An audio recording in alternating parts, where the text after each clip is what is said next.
sir is having a lot of experience in stem cell treatment, transplant. So without taking any more time, I will request to sir to come and share the experience. Thank you.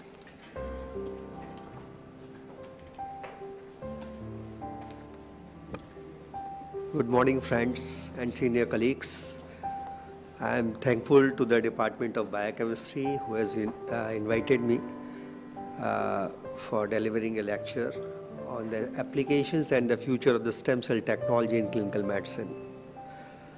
I am also thankful to Dr. Yadav and Dr. Nitin Desai, who has really enlightened us about the basics of the stem cells, and he has made my job easier. Okay. So you see, I'm basically an orthopedic surgeon and practicing for the last 30 years.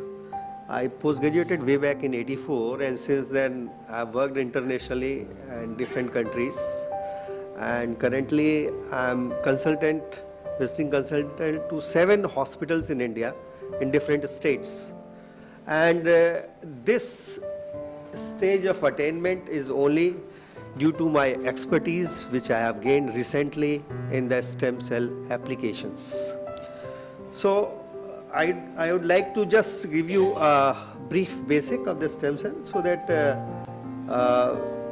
my slides are properly utilized, and then we will come to the clinical part directly. So you see, stem cells are the basic cells in the human body which are capable of reduplication as well as differentiation. So they have the power of self-renewal. Stem cells can make further stem cells, and they can get differentiated to different types of the stem cells and the differentiated cells also. They have different types of potency. So they can be according to their potency. It can be totipotent, pluripotent, multipotent, or even unipotent, and multipotent or even unipotent, and you have got the knowledge about that. And this is important thing because you see every cell has got its limitations and uses, and we should be all aware of all these things before taking any steps towards the clinical applications. And since it is quite basic, so I will just skip it. And according to the origin of the source, we can also divide the stem cells in different types. It can be embryonic, fetal, adult, or induced pluripotent stem cells. So basically in clinical applications, we are using the adult stem cells because embryonic stem cells are not allowed globally, and India especially because it is not allowed even for research purposes in India by ICMR. So adult stem cells are available in plenty. We can get it either from bone marrow and peripheral blood, which is the 2 most important source which we are using currently in clinical practice. And other than that, so many banks have come for the dental pulp, adipose tissue, nasal mucosa, skin. But cord blood and Wharton's jelly stem cells, these are basically mesenchymal stem cells. And in the future, it is going to be the main source of the stem cells for everybody, just like OTC products. Okay, so future is very, very bright about the stem cells. And as Dr. Desai has already highlighted, that this science is going to grow leaps and bounds, and all your miseries would be taken care by them. So when we come to the adult stem cells, they have important role in the local tissue repair as well as regeneration. And broadly we can divide into hematopoietic and non-hematopoietic stem cells.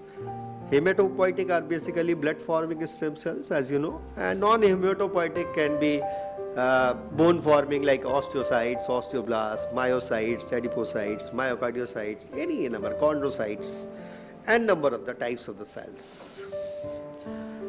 This slide you have already seen, and this is again showing that how you can get adult stem cells from the bone marrow, which is basically a collection of the hematopoietic and non-hematopoietic cells which can be converted into any adult variety of the stem cell. And as introduced to you already, induced pluripotent cells we have already inducted into clinical research only. It is currently not being used for the human being because of so many issues, maybe uncertain outcome, maybe some bizarre reaction, maybe there are not enough researches done, and we are unaware of the future complications. So still we are using induced pluripotent cells as the future cells, but we are going very cautiously in this way. Although the inventor has already got the Nobel Prize, but a lot of work to be done. You can see that this is a very simple system where you can take the somatic cells, adult somatic cells, and do the genetic reprogramming and culture it, correct the genetic constitution according to your will and wish, and you grow it and reintroduce into the body of the person. The important thing is, from adult stem cell, from unipotency, you are going back to pluripotency and then converting it into unipotency according to your will and wish. So this is basically a genetic manipulation. So now you have the clear idea that basically three types of the cells: embryonic, adult and induced pluripotent, and everyone has got its benefits and limitations. Like embryonic stem cells, you have got a lot of ethical issues, and there are reports of the teratomas. And in the adult stem cells, these are non-controversial, plenty of the resources are there, but they have got the limited regenerative power, limited potency. In the induced pluripotent cells, genetic aberrations and limited research and knowledge are the main backtracking factors which are still to be addressed. So now we will come to know what is a stem cell regulation, means how these stem cells are regulated in the body. So there are so many factors, namely it can be the genetic expression of that stem cell, it may be signaling pathways which come in the way, and there are intercellular signaling, extracellular signaling, and epigenetics. So when we focus on the mesenchymal stem cells, we have found that their differentiation can be achieved by certain signaling factors or the growth factors, and with the latest researches, this is the slide which is taken from De Marino et al. Has done, and this is of just latest one, 2013, where you can see that you can form skeletal muscles from your mesenchymal stem cells, you can form the nerve cells, hepatic cells, adipocyte, osteoblast, chondrocyte, myocyte or even thyrocyte. So you can find that now the factors are open. Earlier it was a big issue, is how to convert these cells in a particular type of the stem cell, adult cell. Okay, so these factors can be used and you can convert these cells into the cells of the desired lineage. So these stem cells, how do they work? Once the stem cells are transplanted, number one is this: suppose you are giving the cells intramuscular or IV. This is not a regional or local therapy. Always these stem cells go into the circulation. So always you can call it, it is a multi-organ therapy. It has the basic qualities to get attracted to the site of injury and get accumulated there and start repairing process. It has been proved by n number of the international papers that these cells have their own signaling pathways, and they do these specific functions. So here we have already shown you that the release of the growth factors and the stimulation of the dormant stem cells means they stimulate the dormant stem cells also.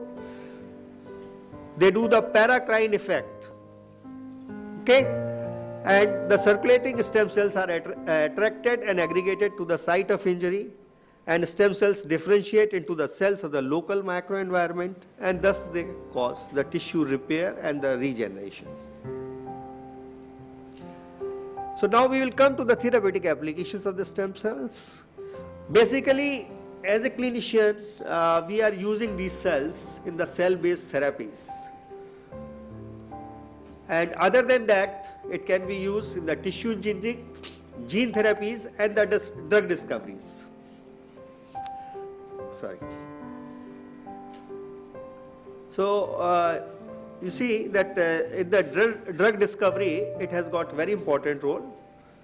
You can use these cells initially in the preclinical trials, and then you can use the same thing in the clinical trials on the human beings, and thus with the help of the evaluation and innovation, you can go for the drug development, which is a combination of the animal models and as well as the human models. So in the clinical applications, basically these cells are being used in orthopedic, neurology, oncology, medicine, and ophthalmology. You see, right now maybe more than 108 indications are there for uses of the stem cells, but we will focus on the relevant ones, and we will try to give you the realistic picture you might encounter any day. Okay, so currently we are using the autologous bone marrow stem cells, which we call BMAC, bone marrow aspiration concentrate. So this is we are procuring these cells through this Harvest Technologies. This is a US based company, and they have got their patented technique where they help us to get the stem cells in the operation theatre only. You see, for getting the stem cells, autologous stem cells, we take the patient to operation theatre, give sedation and local anesthesia, and from the posterior iliac crest, we withdraw 60 to 120 ml of the bone marrow according to the need. This is a very simple technique which can be done by any physician, and which has the basic knowledge of the anatomy. So it is not a big deal, and we just use a Jamshedi needle, and we suck out the bone marrow. I will show you later on a small clip of about 3 minutes. Okay, so you will have a very good idea. So in the process of forming stem cells for the patients, which is the autologous bone marrow aspirate concentrate, okay, so we take out 60 ml of the bone marrow, we put it into a marrow bag which is already containing ACD so that it is not coagulated, and then we transfer it to a bone marrow processing cup. Okay, that cup is a specialized cup which RBC filter is there, and put it into the centrifuge machine.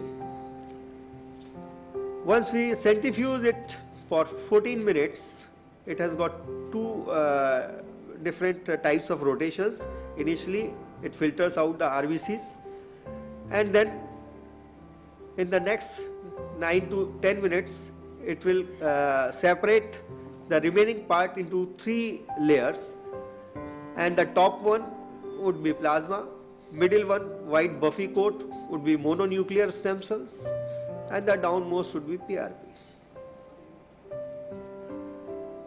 So once you take out about 60 ml of the bone marrow,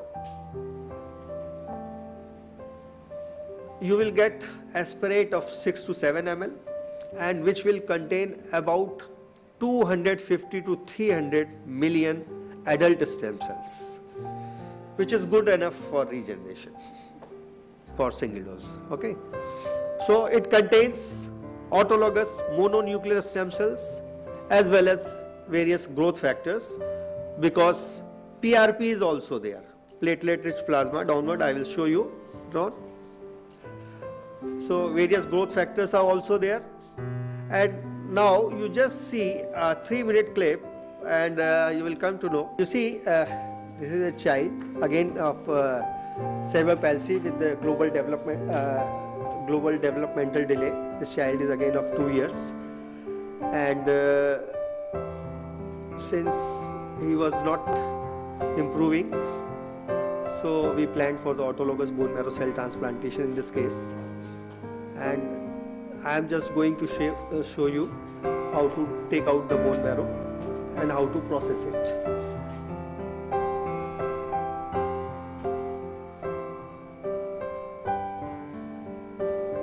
You see, the child is under anesthesia, and he is in the left lateral position. We are just making a nick over the posterior iliac crest. Okay, and this is the Jamshedi needle, and we are just entering it from the posterior iliac crest and pushing it hard, anteriorly, medially and inferiorly, so that it reaches to the site where maximum concentration, maximum availability of the bone marrow is there. And you can see that this is a vacuolock syringe which I have attached, and bone marrow will start coming automatically. You can see it has just started coming, and I am coming to a correct position.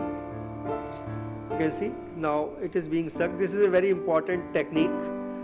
This is a patented one by this BMAC group, where you need not to all the time pull. You just pull it and leave it. This bone marrow would be collected automatically, and after every 5 ml you have to change the angle by 5 degrees so that you collect the bone marrow from all the sides. Since child is small, so we had collected only 30 ml in this case, and you see, we will take out this bone marrow, and first we transfer it into this bone marrow collection bag, which is already containing anticoagulant ACD. Okay, and after collection in the bone marrow bag, we will transfer it into the BMAC bulb, and you see here I am transferring this bone marrow into the bone marrow processing cup. So I am just showing the RBC filter which is there. Okay, and now we will put it into a special centrifuge machine. It has a software where it rotates 2 times, means initially for 4 minutes, then it stops for 1 minute, and then again rotate for 9 minutes. So in the initial 4 minutes, it will just filter out all the RBCs, and the remaining content would be then separated into 3 layers. Top one being the clear plasma, then middle one as the buffy coat, which is the main source of the mononuclear stem cells, and the down one is the PRP. So you see, after 14 minutes, we are opening this machine, and we we take out that bulb very gently so that we don't mix the layers. This is very important. We are cleaning it with the sterilium so that any dust particle which has come can be removed, because we are sucking it out and directly injecting into the spine. Okay, so there shouldn't be any chance of contamination. So you can see the top one is clear plasma, then light colored small layer is there of the buffy coat. That is the, just like you can say that it is the gold mine. It is the richest source of the mononuclear stem cells, and then the downmost is the platelet rich plasma. So this is a very handy technique where you can get the stem cells while doing the surgery or in the OT, and use it appropriately in orthopedic or neurological indications wherever needed, or you can just collect it and send it to lab for further processing. So first of all, we are taking out this plasma. We leave some quantity of plasma so that liquidity is maintained, otherwise the remaining material is quite thick. And now I will take out the mononuclear stem cells. We will just go to the layer of the buffy coat. We will suck it out first, and if needed, then rest of the PRP. So for intrathecal use most of the buffy coat only. Suppose child is there, a small child is there, you can use only 1 to 2 ml of this concentrate. Rest of the things you can infuse IV. But if you infuse 5 ml in a child, it may cause some troubles for you and the patient both. So you see, in this case I have just collected I think 1.5 ml or 2 ml, and that I will inject intrathecally. Here I am collecting the rest of the stem cells and the PRP to give IV. We mix it 2-3 times because so many times these cells get stuck with the wall of the bulb. Okay. So we don't want to use this precious regenerative cells. You see, I am injecting intrathecally with the help of the number 25 LP needle. Okay. And I have found that this technique is very handy, very safe, and touch wood, we haven't encountered any case of meningitis. So if you are using proper instruments, proper setup and proper safety profile, then the chances of the complications are minimal. Okay. So thank you very much for patient hearing, and you can ask any question if you wish. Thank you. You see, we are using autologous bone marrow cell transplantation since ages. Ages means 40-50 years in the cases of blood cancers, where we just do the partial or total ablation of the marrow after collection of the initial bone marrow samples, and then we retransfuse it. So these stem cells are being used in the cases of blood cancers, in various types of cancers. But in solid cancers, we can have 2 types of uses. This is the original research article by Iranian group of the researchers, where they have proved by various methods. All patients were partly satisfied with the results of the study. Pain, functional status of the knee and walking distance tended to be improved up to 6 months post-injection, after which pain appeared to be slightly increased and patients' walking abilities slightly decreased. Here I want to emphasize upon you. You see, we are not in a foolproof condition of treating these patients. We are treating we are giving them relief, and we are day by day developing our system of giving relief to them.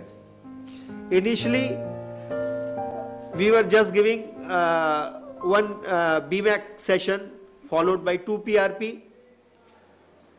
Then now we are coming to a bit different system where more BMAC, more cartilage regenerating cells are to be given, and PRP as and when needed.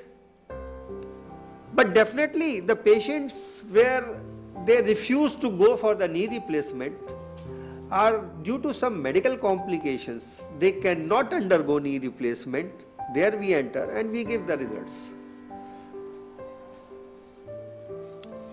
This is a case of avascular necrosis of hip which happened after delayed union of the fractured neck of the femur. You can see even after 2 years of the injury and the fixation of the neck femur, the fracture is still not united and patient was not able to walk. And when the MRI was done, it was seen that it is a Ficart stage 2 of the AVN also. So out of the 10, 9 orthopedic surgeons suggested for the total hip replacement to this young gentleman of 25 years. And then when he came to me, then I suggested, why not to try for the stem cells? I will just take out your bone marrow, process it, make the mononuclear stem cells, and we will inject it at the site of non-union also and at the site of the avascular necrosis also by the same way. And see, the same gentleman after 3 years, he has partially recovered and he has started walking with the walker, which he was not doing earlier, and now shifting to more vigorous physiotherapy program and improving day by day. And if you see the post BMCT X-ray, you can see that fracture has started healing and the part of the AVN is improving also. So, but we found that there is no sign of the disease progression, means no further AVN. Not stage 2 is converting to stage 3. This is important. And the patient's pain and mobility, pain is decreasing and mobility is increasing. In my opinion, it is not going to work. So I requested for a lab to prepare mesenchymal stem cells, cord-derived mesenchymal stem cells, which were incorporated with certain growth factors responsible for the skeletal tissue, skeletal muscle formation. And we did the sequential transplantation of the stem cells in this child. And within 3 to 4 months, the recovery in the right lower limb was excellent and left lower limb was partial. So I made him stand within 4 months with the help of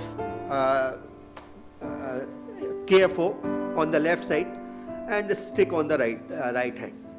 So means it is important that you are stopping the progression of the disease, which is fatal, you know, and you are making him able to walk again, which he lost about 3 to 6 months back. So I have a series of about 50 patients, and which I did in about 4 or 5 years, last 4 or 5 years, and touch wood, all the patients are still alive and kicking. They have shown that the umbilical cord blood CD34 plus stem cells have the potential to interact with the dystrophic muscle cells, restoring the dystrophin expression of DMD cells in vitro.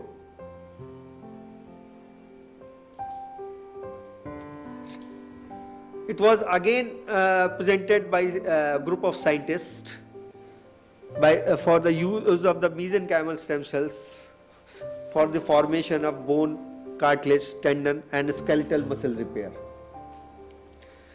So it means you are not doing something out of the box. You are following the preclinical studies. You are following the research done by your previous researchers, international researchers, various groups.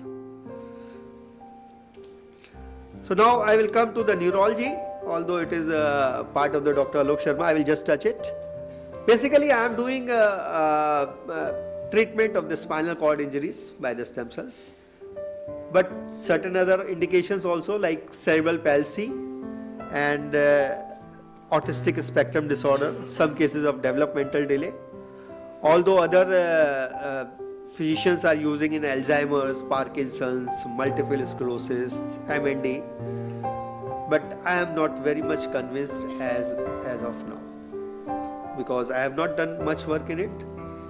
But definitely I have done certain cases, and where I am convinced with their results, I will show you. Sorry.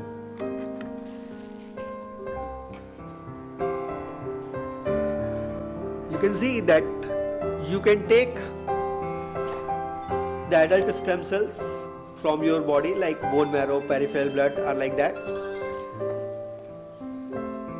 and prepare the BMAC as I told you earlier, and directly you can inject it either after either without culturing or even after culturing also, and it is to be injected intrathecally as well as in the epidural region also, because earlier we were doing only intrathecal injections, and we were thinking that only just putting the cells into the CSF would be enough.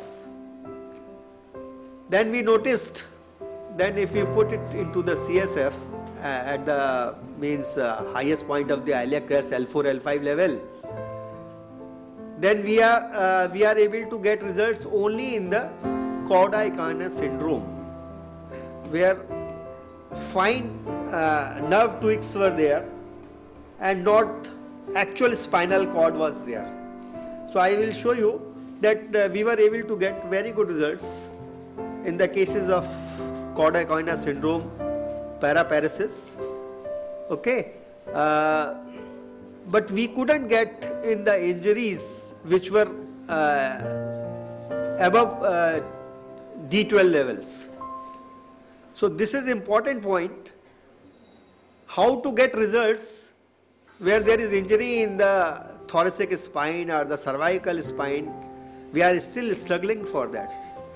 So for that we have started injecting the cells in the epidural area there, and also into the intraspinal region. But there is a point of caution here. If you are injecting cells into the intraspinal region, it may cause acute spinal shock also. So you should be ready for that. Okay. So amazed to see the results by these bone marrow derived stem cells, and I would request my colleagues who are neurologists to use more of this therapy in their cases and come out with the scientific papers. This is a 2-year-old child who came to me from Nigeria, and spastic quadriplegia, and you see, when she came to me, she wasn't able to speak, even to take side turns, unable to hold neck, with the tightness in all 4 limbs, deep tendon reflexes exaggerated, and MRI brain showed features of hypoxic ischemic encephalopathy. Since we are using in 99% of the cases autologous bone marrow derived stem cells, we did the same thing in this child, and see the happy mother which is holding the child. Just in 5 to 6 weeks after treatment, because since patient was from outside, we did frequent sessions. In 5 weeks we did 4 sessions. Okay, and child has started taking side turns, started moving hands to mouth, so spasticity decreased and neck holding improved. Child was less irritable, bowel functions improved and more composed. We will briefly touch the medicine because it is not my branch.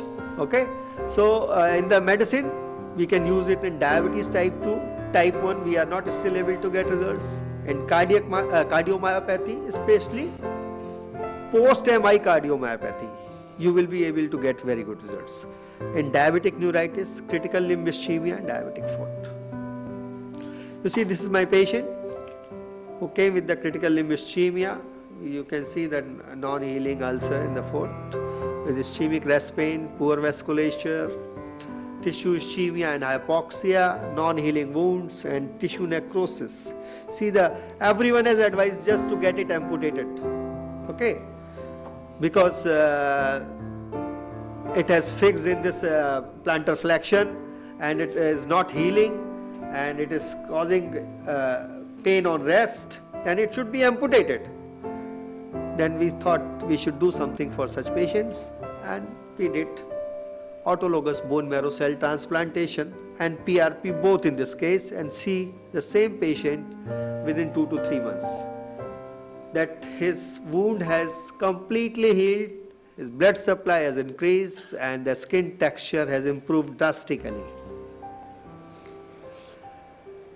So in CLI, critical limb ischemia, a lot of work has been done by bone marrow derived stem cells and PRP, and now it is an important indication of the bone marrow derived stem cells, and it has been proved beyond doubt that it helps the patients, that these cells, bone marrow derived mesenchymal stem cells, work in the cases of diabetes type 2, and they were able to reduce the insulin requirement needed by several patients. So again, this is the case, this is a study where they have shown that the local autologous BMAC administration for CLI patients with diabetic foot seems to be very promising technique for end stage limb salvage, like you saw just now. And in their group, the patients were able to save 80% of the legs with significant improvement in the toe pressure, tissue perfusion and better metabolism of critically ill legs. So again, this is not my domain, but even then we are still doing some of the selected cases. This gentleman is father of a pediatrician, and that doctor called me and told that nothing is working, if you could help me. And this gentleman is a known case of interstitial lung disease, and he was declining day by day in last 3 years with the declining pulmonary functions, recurrent coughing, fatigue and weakness. Baseline SpO2 when he came to me was 86 to 88% without oxygen support, and he was on 60 milligram of the corticosteroids per day. See, the same person after 3 months, the most important thing that his pulmonary functions improved more than 50% in last 3 months, and walking capabilities increased by 25%, lung functions improved, SpO2 became 94 at rest, which was 86 to 88, and corticosteroid consumption reduced to 9 milligram per day. But I would like to tell you that in this case, we used endothelial progenital stem cells and not mononuclear stem cells.